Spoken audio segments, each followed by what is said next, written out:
5 years at Glasgow City, how do you look back at your time on it so far? Um, it's been a really good time for me, a really good learning experience. It's been full of highs and lows at times, just like football generally is. But I think as far as what you want to do when you take a job, you want to remain successful as a team. You want to build a team, and obviously over 5 years you build several teams. So I think it's been great that we've been able to do that. I've had a lot of help from a lot of people that some are still here, some are not. Backroom staff and just people that have generally helped, and obviously I owe them a lot because they've done it just for the love of the club and for the love of the game, and they've helped me so much over the years. So yeah, I mean, I think all in all, it's been a successful 5 years. How difficult was it coming into a club that was already at the top? Usually when head coaches go in, they have to rebuild.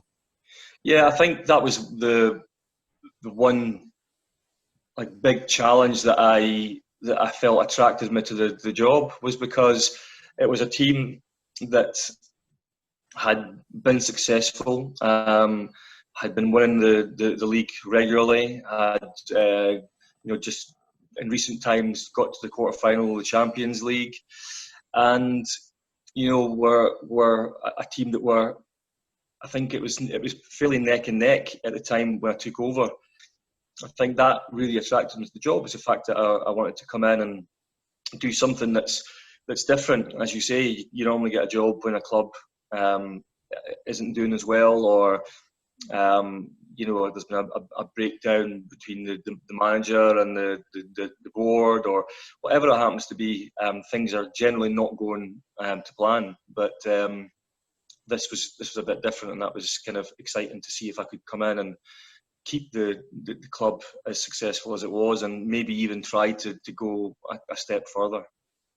Yeah, you said about having to build every year with players leaving and that as well. How difficult was that throughout the time of players leaving? Obviously, you had like Sverre and Cuthbert going into Chelsea, and that. How difficult is it every year, kind of you lose players but having to then bring new ones in? And it's really tough, especially the ones that you lose. You generally, there's always players that come and go, but throughout the years with. It can be so many different reasons, and I think in the women's game, I've learned that they put in so much work that it is really important at the end of the day that they get the game time and they're not sitting in the stand, and that's why I think my squads have become smaller over the 5 years. But the hard one is when you lose your best players, Denise O'Sullivan and Erin Cuthbert, just recently Abby Grant, Fiona Brown. It's every year you lose a top player as well, and they're the ones that are really tough to be able to find, because in Scotland the women's game it's quite a small pool of players, so you generally do have to try and find the best talent in Scotland, but if you can't get them, then you have to look further afield, and that's when it gets a little bit more complicated. The first full season, the 10 in a row year, how difficult was that? Also, your first full season after winning the league, kind of finishing the job, to then this is your first full year. How did it change then, that kind of idea of, right, this is my first full year now to go and do the job? Yeah, I mean, I think coming in when I did, it was a case of looking short term to finish that campaign with a league win. I think the League Cup had already been won, and then to attempt to win the Scottish Cup, and then at that point consolidate, because obviously I didn't have time when I came in to look at changing the squad, and I think I remember at the time saying that I wasn't going to change too much initially, because it would have been silly to have tried to make too many changes when we were in the position we were. So that's when the following season you have to then start building, start looking further ahead, and you lose a player or two, and you then have to bring them in. It was quite tough for me because I'd gone from the men's game into the women's game, and a different way of finding players, and where do you start to find players? At that time, there wasn't even a lot of agents in the game, to be fair. And now, in comparison, every season, every other week, I'm getting players' videos sent to me to look at, and that wasn't the case at the end of that first season. And obviously I saw one or two myself in that first 6 months of taking the job. So that's the toughest. That's probably been the toughest thing is getting into the rhythm of women's football with the changes that are made, and you've just got to roll with it. But I think we've always managed to maintain a really competitive squad despite losing a lot of our best players, and I think that's credit to the players that have remained throughout the whole time, but also the ones that have come in and have done really well. And go on into Europe now. Obviously, the first couple of years had tough draws, Chelsea. How much was it a relief then to finally do the job and get to the last 16 2 years ago against Samatio? Just kind of break that hurdle after the Kazugurt game the year before as well. Yeah, I think a big turning point really was. I mean, listen, you get Eskilstuna and you get Chelsea. Obviously, Chelsea the first year, Eskilstuna second, and I think very difficult to go into a competition in the last 32 against a team of those standards because it happens so quick. It's very, very difficult, and they have immense quality, these teams. But I think the turning block was maybe just the group stage through the Oriam in Edinburgh, and obviously that didn't start particularly well, and we kind of, after that game, it just sort of all turned. We got the wins we needed. Sam Kerr scoring the goal late on to make it safe for us, and all the kind of emotions that went around that, and it meant that we were, for the first time since I was at the club, taking a step forward in Europe. And I think since then we've done really, really well. We've definitely, for sure, punched well above our weight.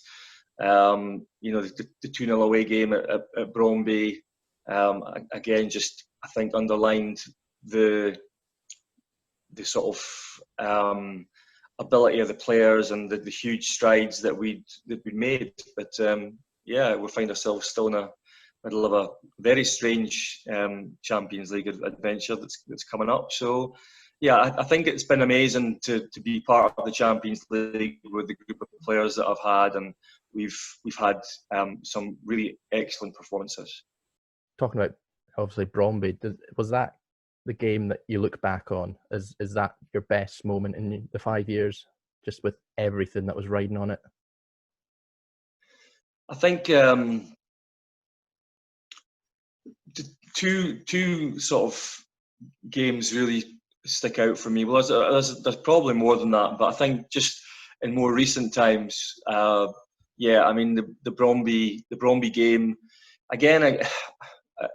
It was kind of one of those where you get an incredible result over there, but for a fact that is a good team you've just played, and you've probably had the perfect away performance in Europe with a good slice of luck, with the opposition not maybe playing as well as they could have, but I think a lot of that was due to the way that we played against them.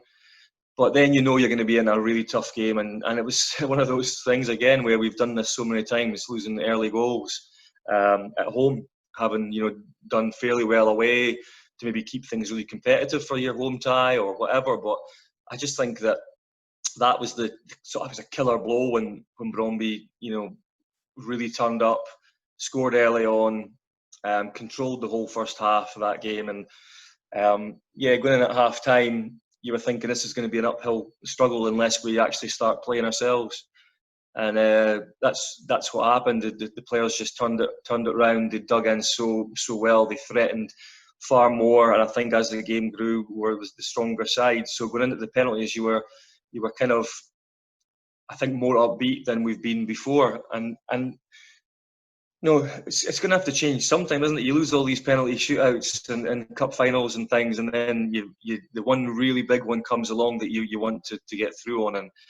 And when Jo stepped up and did what she did, it was an amazing feeling. So yeah, that's a sort of memory that I'll definitely cherish. The other one's Shiny's goal in the cup final.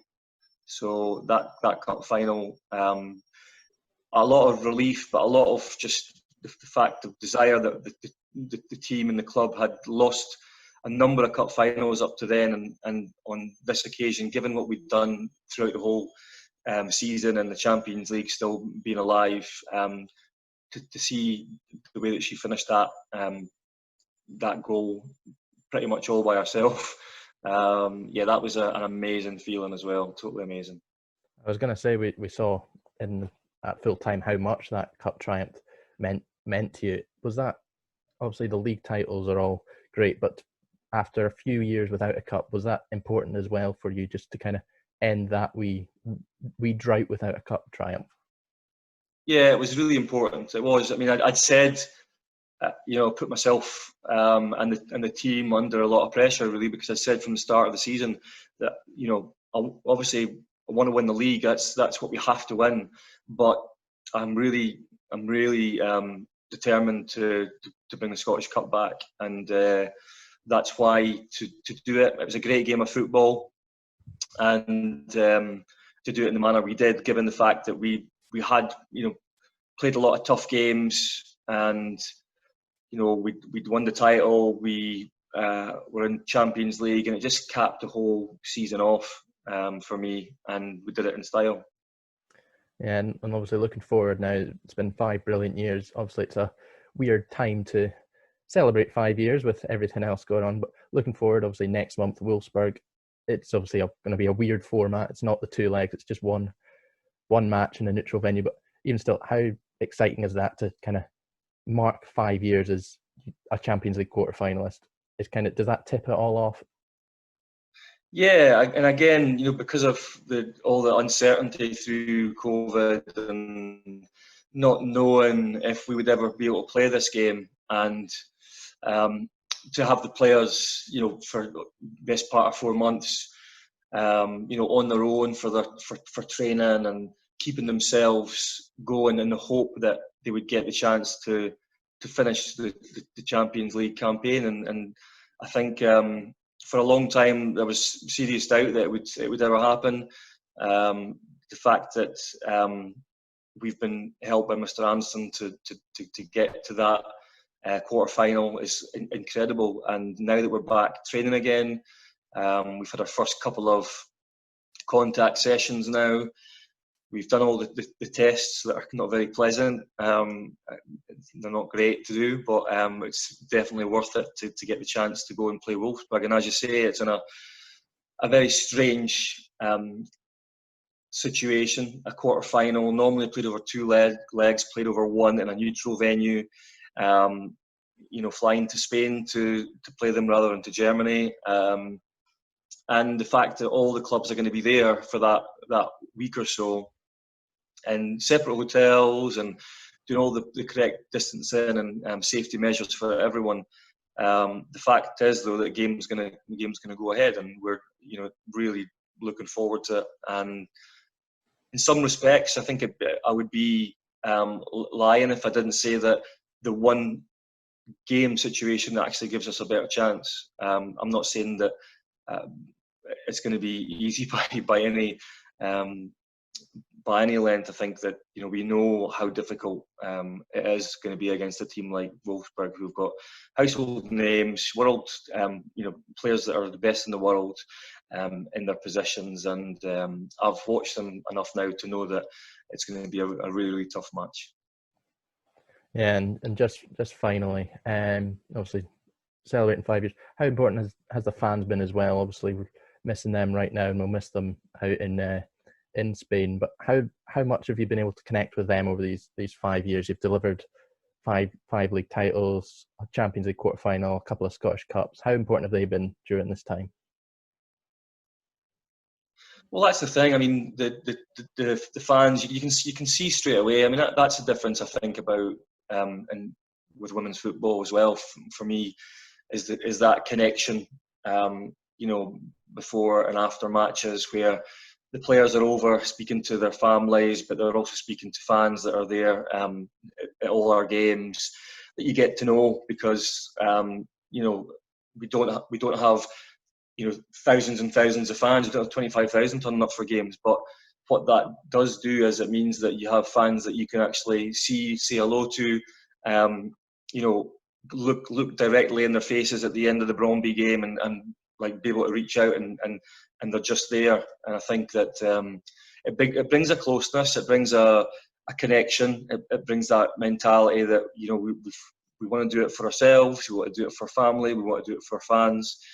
And yeah, in this game, it's important to have those types of fans, because you need loyalty, you need that financial input, you need the people to buy into the whole ethos of Glasgow City. And the fact is, we remain a